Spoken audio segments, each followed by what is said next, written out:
9월 21일 월요일입니다. 이번 한 주도 말씀 가운데 승리하시기를 기도합니다.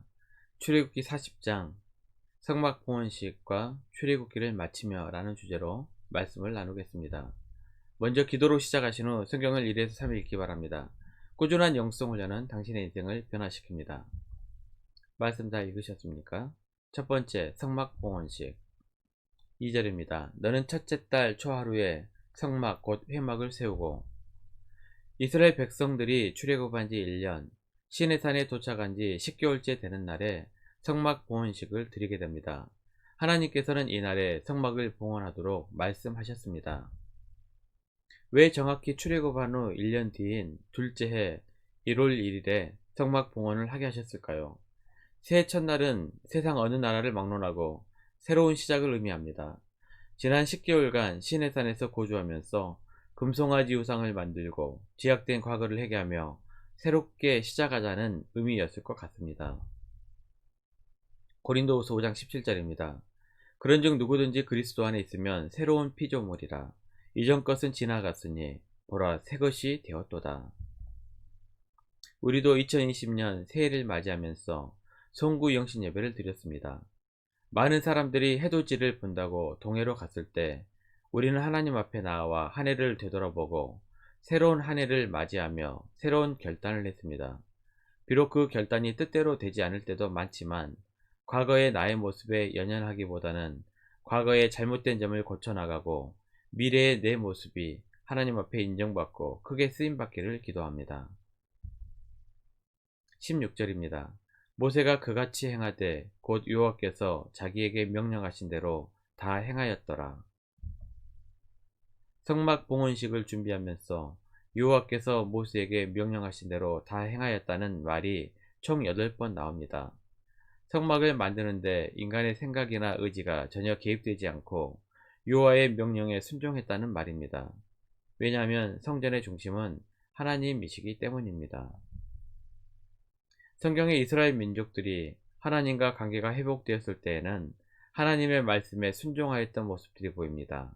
하지만 관계가 틀어졌을 때에는 하나님의 말씀에 순종하기는커녕 다들 자기 생각과 뜻대로만 살았습니다. 사사기 21장 25절입니다. 그때 이스라엘에 왕이 없으므로 사람이 각기 자기의 소견에 옳은 대로 행하였더라. 하나님의 말씀은 온데간데 없고 자기 생각대로만 살게 될 때 죄가 가득 차게 되고 항상 세상은 어두워져 갔습니다. 사사시대는 악으로 가득 찼던 시대였습니다. 지금 내 인생에 하나님의 말씀이 들리지 않아 내 생각만 고집하고 살고 있지 않는지 되돌아보시길 바랍니다. 그럴 때마다 우리는 다시 하나님의 임재가 가득한 성전으로 나와야 합니다. 왜냐하면 성전은 하나님의 말씀으로 지어졌고 말씀이 가득한 곳이기 때문입니다. 그곳에서 하나님의 말씀에 귀 기울이고 순종하는 법을 배워야 합니다.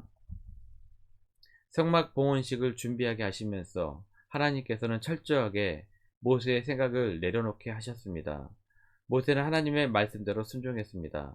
8번이나 강조하면서 말입니다. 두 번째, 하나님의 영광 33절입니다.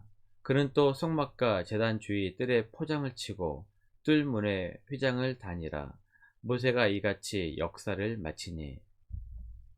하나님께서 모세에게 명한 대로 제사장도 세우고 성막과 기구들을 하나님께 봉헌했습니다.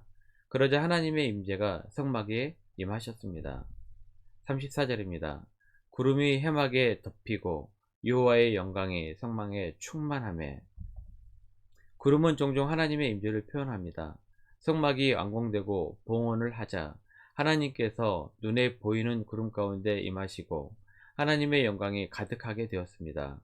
하나님의 임재가 눈에 보이게 되었고 이스라엘 백성들에게 그것이 하나님이 함께 하셨다는 표징이 되었습니다. 하나님은 앞으로도 계속해서 구름과 불로 이스라엘 민족과 함께 하실 것입니다. 38절입니다. 낮에는 여호와의 구름이 성막 위에 있고 밤에는 불이 그 구름 가운데 있음을 이스라엘의 온 족속이 그 모든 행진하는 길에서 그들의 눈으로 보았더라. 하나님을 직접 볼 수는 없습니다. 하지만 하나님의 임재를 경험하고 구름과 불 가운데 임재하시는 하나님을 느낄 수는 있습니다. 얼마나 근사한 일입니까? 오늘도 평매목을 통해 불과 구름 가운데 임재하시는 하나님을 경험하시기를 바랍니다. 세 번째, 출애굽기를 마치며. 출애굽기를 마치면서 전체를 요약해 봅니다. 출애굽기는 큰 두 줄기로 구성되어 있습니다. 1에서 18장까지는 애굽에서의 구원의 이야기입니다.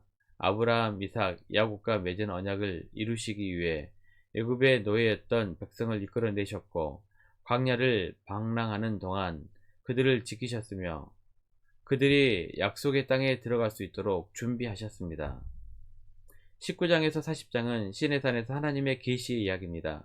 시내산에서 이스라엘 백성은 하나님께서 그들에게 무엇을 기대하시는지 말씀해 주셨습니다. 모세는 하나님의 성막과 십계명과 율법을 하나님께로부터 받았습니다. 새로운 언약과 율법 앞에서 백성들이 혼돈이 되었지만 모세는 하나님과 백성들 사이를 중재하여 백성들에게 지도력을 발휘하고 마침내 성막까지 완성하게 됩니다. 출애굽기의 중요한 주제는 구별입니다. 하나님께서 하나님의 백성들을 이방 민족과 구별하십니다. 구별이란 다름입니다. 물과 기름이 섞일 수 없고 선과 악이 함께 섞일 수 없습니다. 하지만 죄가 믿는 자와 믿지 않는 자를 섞어 구별할 수 없게 만들어 버립니다. 그리스도인들이 받을 만한 큰 치욕은 안 믿는 자와 별반 다를 게 없네 똑같아입니다. 하나님은 자녀들이 죄악된 세상과는 구별되기를 원하십니다. 성결과 거룩함으로 구별된 삶을 살기를 기도합니다. 레위기 20장 26절입니다.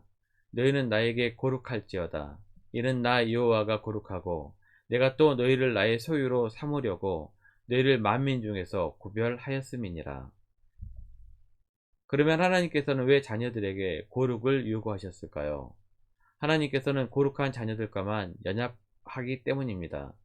하나님이 거룩하시니 우리도 거룩해야 합니다. 이것이 이해가 된다면 출애굽기와 레위기가 풀리게 됩니다. 왜 출애굽기와 레위기에는 제사장과 제사법 그리고 성결법이 많이 나와 있을까요? 구약에서 사람과 하나님을 연합하게 하는 자는 제사장입니다. 그래서 제사장과 제사법이 자세하게 기록되어 있습니다. 또한 성결법을 통해 어떻게 거룩해질 수 있는가 하는 방법도 가르쳐 주십니다. 구별, 거룩, 연합, 이 공식입니다. 죄악된 세상에서 구별되고 성결함으로 거룩해져 하나님과 연합하는 것이 출애굽기와 레위기의 주제입니다. 이것만 알면 출애굽기와 레위기를 이해할 수 있습니다. 세상과 구별되십시오. 늘 성결함으로 거룩하십시오. 그리고 하나님과 교제하시고 연합하십시오. 하나님께서 분명 함께 하시고 귀하게 사용하실 것입니다.